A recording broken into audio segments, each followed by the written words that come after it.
Week 1 is officially in the books. Here are our top 10 must-add waiver wire pickups if you want to dominate your league this year. Let's get right into it.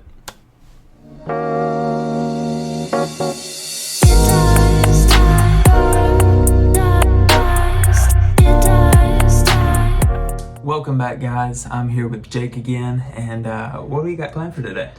Today, we are going to be telling you about those must-adds. These guys are sitting on your waiver wire. You need to pick them up. Right they now. Are game changers. Game changers. And so, what do you say? We just get right into it? I say we get right into it. All right. I'll go first. So, for me, the number one waiver wire ad is Mr. Thursday Night himself, Isaiah Likely. The guy was crazy. He could be over Mark Andrews. And sorry for those fantasy owners. It hurts me. Did you draft him? I drafted Mark Andrews. And if you drafted Mark Andrews, I'm sorry for your loss, but it's looking like he's kind of past his prime, and it's Isaiah Likely's time to shine. So for sure. But Isaiah Likely, 12 targets, 9 receptions, 111 yards, 1 tutty. Should have had 2 if his toe was a little bit shorter or was wearing white cleats. But it's a game of inches. Game of inches, and I mean he had 26.1 fantasy points, and I obviously don't think that he will be this elite going forward, but I do think that his production will keep up. The 12 targets is very promising. For sure. So I'll get right into it. We're going to kind of do this draft style. So he'll do one, I'll do one, and we'll keep going down the board. So for my first waiver wire pickup, obviously these are not in any order. I've got Jerry Jeudy. I think he's pretty solid this past week. He managed to look really solid with Deshaun Watson. And obviously Deshaun Watson is not the Deshaun Watson we knew before. But he still managed to look pretty solid. He had 8 targets, only had 3 receptions, had 25 yards and a touchdown, only had 11.5 fantasy points. And he's only rostered in about 45% of leagues. So I think he's going to be on the waiver wire for most leagues. He's going to be available. And I think just with those targets being so high, I think Deshaun Watson's going to improve. Eventually you'll have Nick Chubb coming back to take some pressure off the receiving core. I think he's going to be great going forward. I like that. It's good pickup. He definitely solidified himself as the wide receiver too there. And for sure. He'll be solid. So for sure. My second guy is I got Brandon Cooks. Lots of teams right now are doing the Bill Belichick special on defense, and they're taking off that top option off the defense. So CeeDee Lamb, they showed a lot of double teams on him in week 1, and he was kind of slowed down. We didn't get a touchdown. So I think Brandon Cooks, he's a solid guy to go pick up. He had even a rush attempt for 5 yards. He had 7 targets, 4 receptions, 40 yards, and a touchdown for 14.5 fantasy points.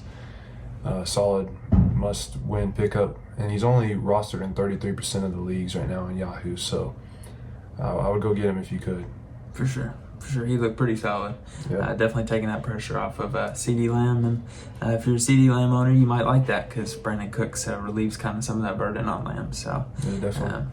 But no, getting into my second pick, I've got J.K. Dobbins. J.K. Dobbins he may be rostered in your league already. I know some people were pretty high on him coming in to the year. However, he is only rostered in about 51% of leagues. He had a monster week last week, averaged over 13 yards a carry. Had 10 attempts for 135 yards. He had 3 catches on 3 targets for 4 yards. Obviously, the pass catching, that'll come. That didn't necessarily look the greatest. However, if you can average over 13 yards a carry, I mean, that's pretty solid. He blew Gus Edwards out of the water. Gus Edwards had about 11 carries for 26 yards or so. So I would highly recommend. Came in at about 22, 23 fantasy points. And so if he is on your waiver wire, he is a must-add for these upcoming weeks. So I like it. Good pick. Low volume with 10 attempts. It could only go up from here with that come back from that Achilles injury. But hopping to my next guy, I got Rashid Shaheed. And I mean he's young. I think he's only 24, but he's that vertical deep ball threat. He can get downfield, take the top off of defense, and he had 5 targets, which isn't a lot, but he made away with 3 receptions, 73 yards, and a touchdown. I don't think that he's really going to have a ton of targets, but he's such a good deep threat for them. And I mean, you saw the Saints put up 47 points in week 1, so it's crazy. I mean, their high-powered offense. I mean, they weren't playing a great team, but, you know, who knows? Rashid Shaheed, he had a good season last year, and I think he's going to keep it up this year. For sure. Obviously, they're not going to be playing the Panthers every single week. However, like you said, he's going to be that deep threat guy. He's going to get those looks downfield, and they're going to convert. So I think he's a good pick. I'll go ahead with my next guy. This is going to be an unpopular opinion, especially with their quarterback. I've got Wan'Dale Robinson. A lot of you may be thinking, well, they've got Malik Neighbors already, and then they've got Daniel Jones at quarterback, who's, let's be honest, probably should not have a starting job. He's thrown more pick sixes than touchdowns since his big contract that he just signed. So you may be wondering why. Well, the 12 targets is what I'm looking at. And this may be even more for deeper leagues rather than smaller leagues that are 8 to 10 man teams. This may be more for like 12 to 14 man leagues, but he had 12 targets, 6 receptions. Obviously, that's a little low compared to the targets, but 6 receptions. He had 44 yards. He had 1 rush attempt for 14 yards. Obviously, that might not continue. However, just the targets and the volume that he's getting, even with Malik Neighbors, I think it's going to be very beneficial for him in the future. So. I agree. It's a sneaky pick with them only being rostered in 10% of leagues. Yes. I like that. For sure. So hopping into my fourth guy, I got none other than our Colt, Alec Pierce. Man, he had 2 unbelievable catches in this first week game against the Texans. I don't necessarily think that he'll have this level of production going forward. I mean, he only had 3 targets, but he caught all 3 balls, but 2 of them were 60 plus, you know. I mean, one of them was just an insane throw from Anthony Richardson, and so that got him the touchdown. And, I mean, he is a solid waiver wire pickup, I'd say, right now, with only 3% of the teams out there on Yahoo have picked him up. So going forward, I would say your next 2 to 4 weeks, you can expect him to have pretty good production. Probably be anywhere from 8 to 15 fantasy points on a good day. And but I think once Josh Downs comes back and the emergence of Adonai Mitchell, it might slow down. But for right now, if you're needing in a deeper league, you're needing a wide receiver that can go put you up points, I think Alec Pierce is your man. For sure. I think when you watch the Colts on Sunday, obviously they lost, which is it's sad. But you saw the deep threat. You saw the deep threat in Anthony Richardson. Of course, you see his highlight throw where he slipped and still threw a 60-yard throw down the field. Yep. You just know that Anthony Richardson is that guy that can get it down the field like that. And so when you've got people like Alec Pierce, Adonai Mitchell, even Ashton Doolin, who I did not expect, you got those guys that are deep threats. I think Alec Pierce is one of those. He's going to prove himself. So I'll go ahead and go to the next one. I've got Justice Hill. This is going to be another one in those smaller leagues. You may not want to roster him if you're in an 8 to 10 man league, but if you're in anything lower than that, then I definitely think Justice Hill would be a good pick. He's only 4% rostered. It's kind of one of the bigger reasons he's on this list. But he had 1 attempt for 3 yards. And it's obviously not very good. However, you've got Derrick Henry on that team who's going to take a majority of the running load. What I saw in him were the 8 targets. Derrick Henry is not a pass catcher. He proved that in Tennessee time and time again. They would always have somebody in the backfield that they would dump it off to, and it would never be Derrick Henry because Derrick Henry tends to take on a majority of the workload as a running back. So the 8 targets, 6 receptions, 52 yards. Obviously, that's only about 11.5 fantasy points, so it's nothing too crazy. It's not going to be like a game changer or like one of those Christian McCaffrey, CeeDee Lamb type guys. However, it's going to be good to have that in maybe your flex spot and just kind of have him set to the side to where he gets those pass catches and maybe even gets a touchdown one of these days. So, yeah, I like that. All right, for my last must add of this week, this might be somebody that could really be boom. He could really go off now that Puka Nacua is moving to IR and he's going to be out at least 4 weeks. So that is Demarcus Robinson. He's got a good slot.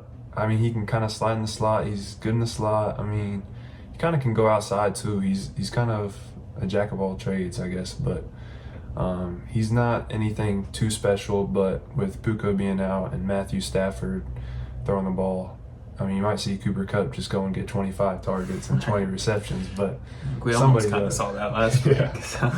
I mean, somebody else is going to have to take some of the workload on catching balls from Matthew Stafford. And I mean, he's 7% rostered in Yahoo leagues, had 7 targets, 4 receptions, 42 yards. I expect that to go up a little bit. I think he's probably safe option. I'd say about anywhere from 8 to 12 fantasy points you can probably expect from him until Puka's back. But, you know, he could have a really good game and drop 20, who knows. But he's a sneaky little ad for you guys. So I figured I'd throw that in there for my last pick. Yep, I think that's a good pick.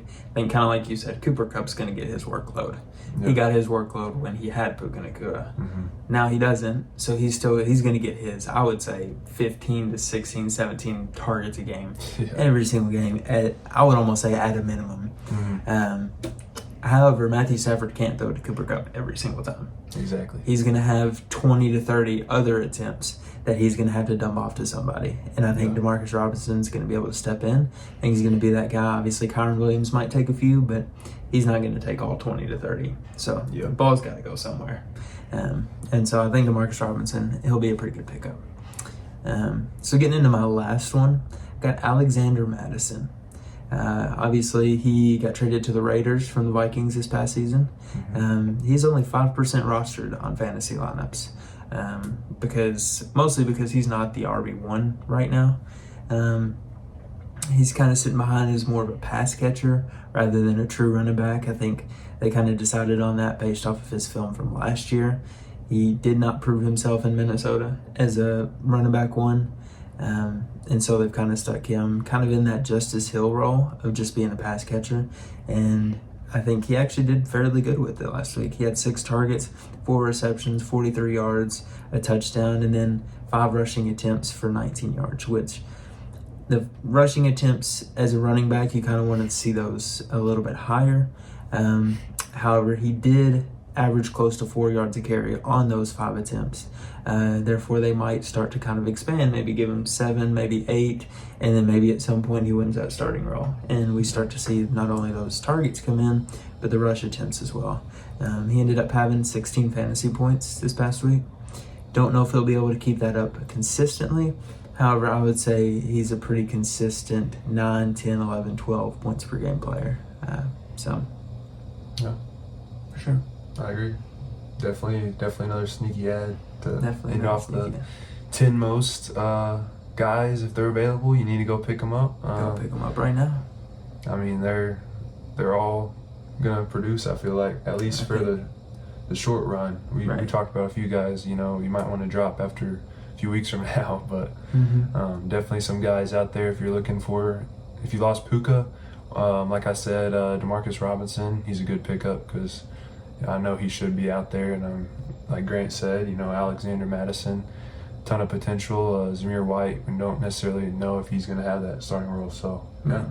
I think in 16 to 17 weeks, when you guys come back to this video and you ended up going with our advice on these picks and you've won your fantasy football championship, you're going to come back and you're going to say, you know what? Y'all were right on all of them. Yes, sir. So we think these guys could change your fantasy outlook, especially if you have injuries. I think they're game changers. I think they're sneaky picks.